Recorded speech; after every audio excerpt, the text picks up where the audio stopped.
At dawn, Detective Marcus Harrell stepped around pooled rainwater behind the old shipping docks, the tang of rust and decay heavy in the air. Two victims lay sprawled beneath a sagging loading ramp, framed by the crumbling warehouse wall, streaked with rust and mildew. The air reeked of damp wood and decay, mingling with the metallic tang of blood pooling around their mutilated bodies. Nearby, jagged shards of broken crates and twisted chains added to the scene's desolation, as if the setting itself recoiled from the brutality on display. Each had been torn open, organs spilled like grotesque ornaments. A forensic tech took photographs in grim silence. No one was joking. No one was making small talk. These scenes had become too frequent. Detective Sonia Alvarez crouched low, pulling a plastic sheet carefully over one victim's hand. His fingernails were cracked, caked with blood and dirt. "He tried to fight back," she said, voice quiet. "They usually do." She released the sheet and stood, hugging her arms. "What could do this? The wounds, they're all wrong. Not blades, not bullets. Something else." Marcus nodded. He'd seen all manner of cruelty in his 20 years, but this set of murders, 4 in a month, confounded them. Some of the gashes were too ragged, as though inflicted by talons rather than tools. He wanted to come up with a logical culprit, a deranged killer with custom weapons maybe. But that didn't explain the animalistic patterns, the sheer savagery. Sonia's gaze swept the scene.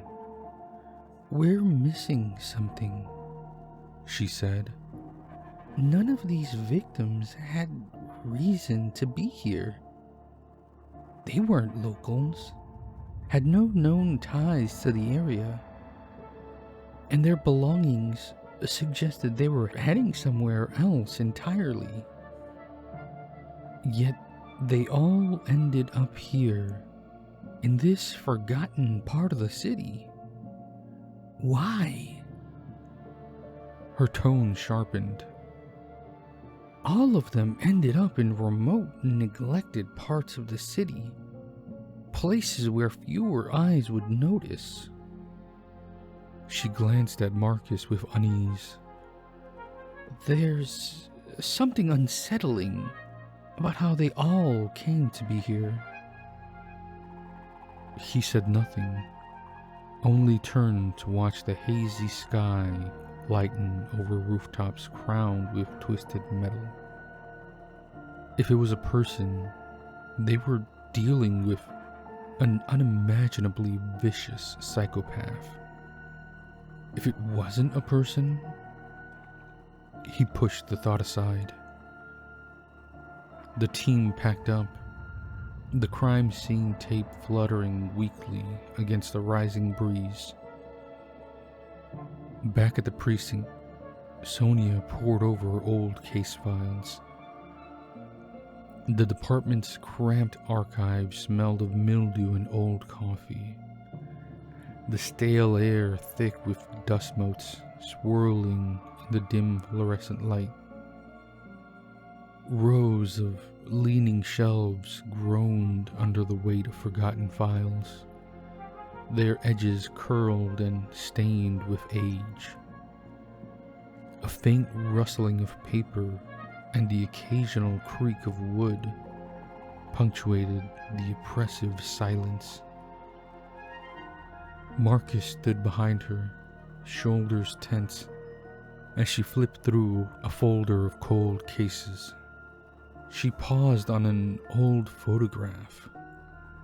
A mutilated corpse found near the drainage canal 6 years back. The wounds looked eerily similar. "I remember hearing rumors," she said. "Back then, the detective in charge, Lopez, I think, claimed the killer wasn't human. People rolled their eyes. Eventually, the murder stopped."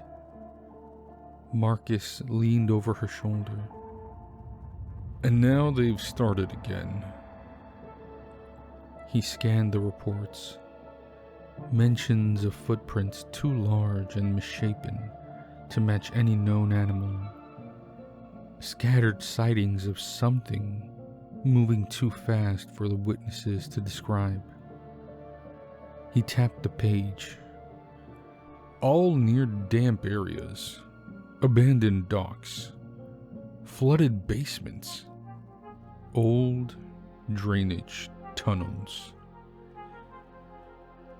"Sounds like a habitat," Sonia said grimly. "As if it needs these environments. Maybe it thrives in rot and moisture." Marcus suppressed a shiver. "We need leads," he said. "Let's talk to the patrol officers working the midnight shifts. Someone must have seen something." They corralled a few uniforms into the briefing room. Officer Daniels, nervous fingers tapping his belt. Officer Reyes, jaw clenched tight. And Officer Kim, arms folded, her mouth a thin line. These three had patrolled the neglected fringes of the city for months. "We hear rumors," Daniels said, barely above a whisper.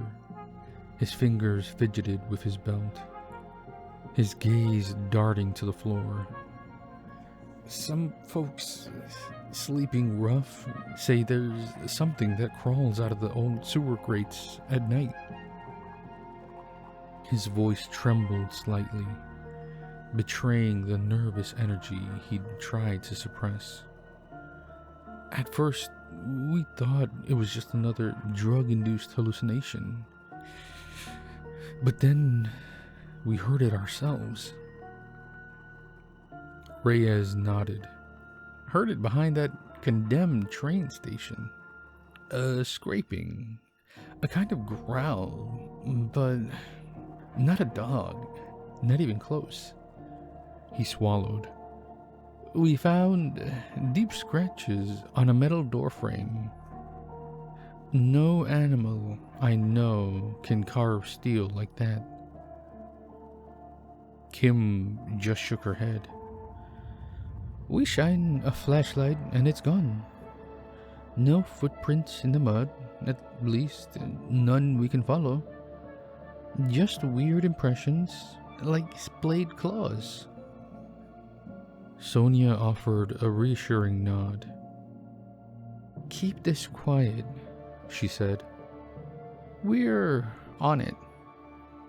As they left, Marcus caught a glimpse of Daniels rubbing a small St. Christopher medal between his thumb and forefinger.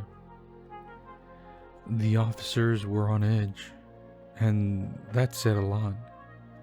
They saw enough human brutality to be inured to fear. Whatever lurked out there had them praying for daylight. Night spread over the city. Sonia and Marcus followed a fresh tip. An anonymous caller claimed to have seen something hunched and massive, slinking around an abandoned warehouse district. The buildings here leaned into each other, splintered wood and peeled paint reflecting faint moonlight. The smell of rot, oil, and salt water hung heavy. They moved through cavernous halls piled with broken crates and chains that clanked when the wind stirred. Marcus stopped, heart thudding. A faint rasping sound echoed from the far end of a storage bay. The beam of his flashlight caught a shape. It unfurled, rising unnaturally tall, gaunt limbs corded with muscle under ashen skin. Red eyes flashed back at them. Before Marcus could call out, the thing rushed forward with impossible speed. Sonia fired twice, the shots thunderous. Sparks danced off metal beams. The creature hissed, recoiling, but only for a second. Its head swiveled as if searching for weakness. It leapt sideways, clinging to a wall, then bounded overhead and vanished through a gap in the roof. They sprinted outside, breathing hard, but it was gone. Marcus shone his light along the brick walls. It reacted to gunshots, he said, but it didn't seem wounded. Sonia's voice trembled slightly. It's something else, not just an animal. She glanced down at a damp patch near the building's foundation. Moss and algae spread over broken pavement. It's drawn to places like this, nesting where rot and moisture pool. She looked at him, eyes wide. Maybe it needs these conditions to survive. Marcus wiped sweat from his brow. The encounter had shaken him deeply. We need more firepower, he said quietly, and backup that believes what we saw. They drove back without speaking. The image of that figure, elongated limbs, hungry eyes, lodged in their minds like a barbed hook. The next day, Captain Miller listened, arms crossed. You want more men? More weapons? Based on what? Sonia passed him an evidence bag, a splinter of material caught on her bullet casing, dark and fibrous, not quite hair, not quite hide. Lab can't identify it. It's not human. Whatever this is, it resists bullets and moves faster than anything we've seen. Miller eyed them. I can't feed this story to the brass, but I'll give you a few people and weapons. Be discreet. Make it count. They selected Daniels, Reyes, and Kim. They'd seen signs. They wouldn't question the mission's sincerity. Add 2 more veterans, O'Leary, who always kept a lucky coin in his vest pocket, and Frazier, who once cornered a sniper on a rooftop and talked him down. They were steady hands, each bringing their own quiet confidence and dread. That night, armed with rifles and heavy flashlights, they returned to the waterfront. With no signs of the creature above ground, Sonia and Marcus searched for access points to the underbelly of the city. Behind a stack of rotting pallets, they found a rusted hatch embedded in the concrete. With effort, they pried it open. A damp gust rushed out, carrying the scent of stagnant water and old earth. They descended into darkness, flashlights slicing through the gloom. The corridor stretched into a maze of brickwork, dripping pipes, and moss-grown walls. Footsteps splashed in shallow puddles. They came upon a chamber where the floor had collapsed into a watery hollow. Bones littered the perimeter, human and animal. Twisted ribs and skulls scattered as if arranged by chaotic appetite. Daniels gagged. Reyes's jaw muscles twitched, and Kim whispered a prayer.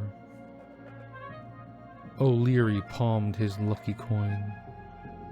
Fraser squared his shoulders, muttering, "Sweet Mother Mary." In the silence, a scraping sound signaled something was here. The flashlight swept around, catching a flash of movement in an alcove. The creature emerged, hissing softly. Its eyes glowed brighter now, limbs quivering. Marcus realized it looked leaner than before. Perhaps the wounds from bullets had taken some toll. Good. Maybe they could finish it. They focused their beams directly on it. The thing shrank from the glare, raising an arm to shield its face. Sonia fired, the bullet striking home. A thick, oily fluid oozed. It snarled, lunging forward. Fraser and O'Leary cut it off, their shots echoing. The creature veered, leaping onto a side ledge. Daniels aimed at its eyes, and it shrieked, rattled by the concentrated light and gunfire. It roared, a sound of fury and desperation. Marcus advanced slowly, rifle steady. "Keep the lights on it," he shouted. "It hates the light." The creature tried to rush him, but slipped on wet stone, falling into the water with a splash. Another volley of bullets hammered into its flank. It writhed, scuttling over jagged debris. Then it did something unexpected. It reached for an overhead pipe, trying to climb up and out.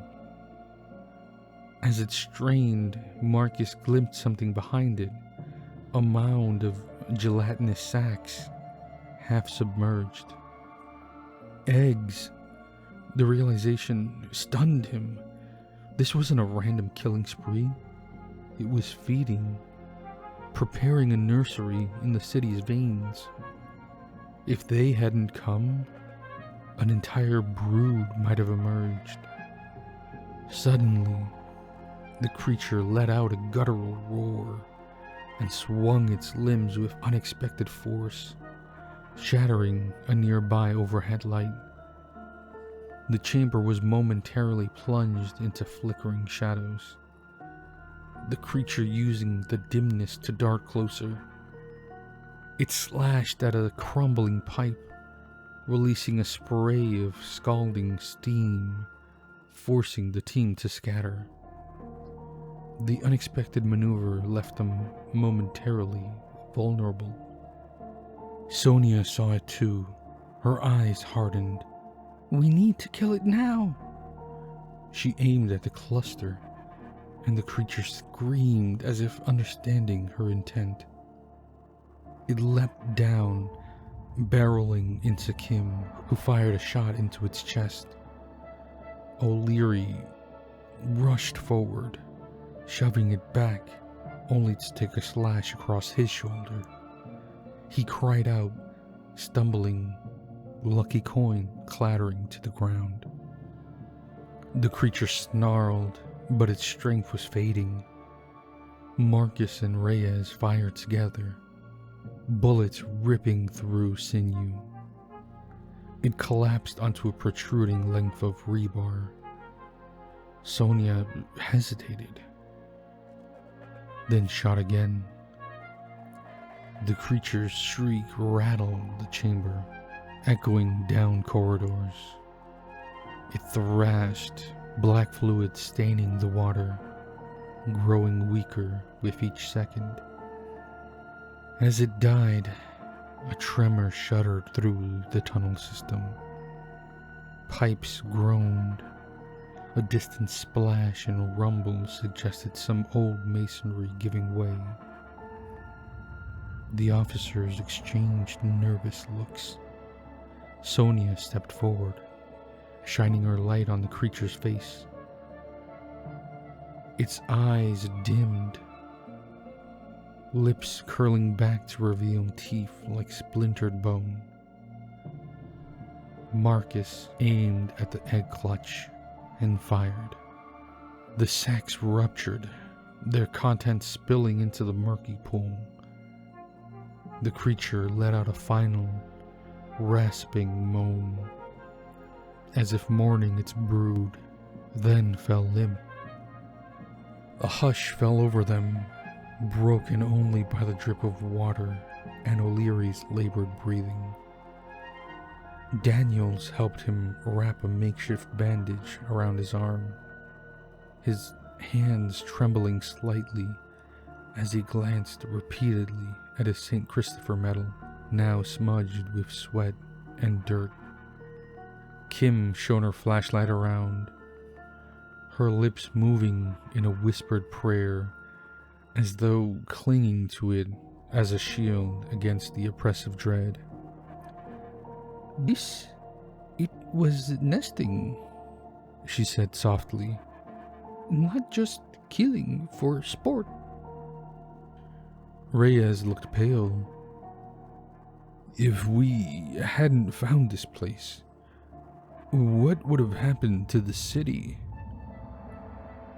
He didn't want the answer, and no one offered one. They stood there, rifles lowered, ears still ringing from gunshots. Marcus felt no triumph, just a hollow relief. "Let's get out of here," he said, voice low. They retraced their steps, careful over whetstone. Another distant rumble shivered through the old infrastructure. Perhaps killing the creature had disturbed something. Cracks spidered along the walls. The city's foundations had endured a century of neglect. Maybe their flashlights had shaken loose old secrets. Marcus wondered if, somewhere deeper underground, there were more tunnels, more nests waiting. He forced the thought away. Upstairs, dawn washed over the deserted waterfront. The officers emerged, grim and silent, their faces etched with exhaustion and haunted by the night's events. Daniels clutched his St. Christopher medal tightly, his lips moving in a barely audible prayer. Kim hesitated at the threshold, glancing back at the darkness below as if expecting something to follow. Reyes exhaled heavily, his clenched fists finally relaxing. Marcus looked at Sonia, whose gaze was fixed on the horizon. Her jaw set, but her eyes betraying a lingering unease. Each carried their own silent burden as they stepped into the light, unsure if the horrors they had witnessed were truly over. Miller wouldn't get a neat explanation. They'd say it was a deranged killer holed up below, that they'd destroyed the lair and ended the threat. The truth would remain in that wet darkness, along with shattered eggs and a body that would be hard to explain. They returned to the precinct. Sonia sat at her desk, fingers hovering over her report form. How do you describe something so alien? Its motives both bestial and maternal. She settled on describing what they'd found. A disturbed predator feeding and nesting underground. But the words felt inadequate. Marcus drifted over, shoulders sore, watching her type. Neither said much. Daniels paced by the coffee machine, still rattled but alive. Reyes leaned against the window, staring at the sunrise.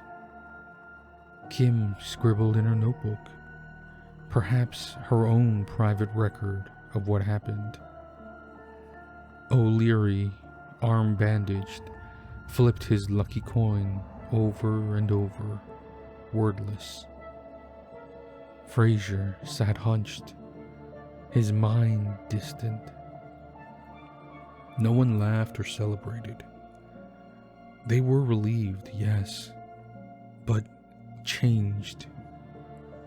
The city outside looked the same. Cars honking, people heading to work. But they knew the fragile world beneath their feet. The hidden places, thick with grime and secrets, had nearly birthed something monstrous. In the following days, life returned to a tense normality. The murderers stopped. Headlines credited the police with halting a serial killer. Captain Miller shook their hands, but never asked for the full truth. The mayor praised their heroic efforts on television, though he'd never understand the horrors below. Sonia and Marcus met at a quiet bar near the station. They clinked their glasses in silence. The memory of the creature, that underground lair, and those eggs weighed heavily between them. There was no neat closure. They'd prevented a catastrophe, but now knew their city was layered with secrets that defied easy explanations. Marcus eyed the condensation on his glass. We stopped it. But what if it wasn't alone? What if something else slithers through the old pipes, just waiting? Sonia looked toward the window. Night had fallen. The streetlights hummed. I don't know, she said softly. I guess we keep watch. She offered a faint, sad smile. They had done what they could, sealed one crack in the dam, but the darkness beneath the city's skin lingered, as old and patient as the sewers themselves. No formal coda would come. The world wouldn't end tonight, but they understood how thin the veil truly was. Outside, sirens wailed far off.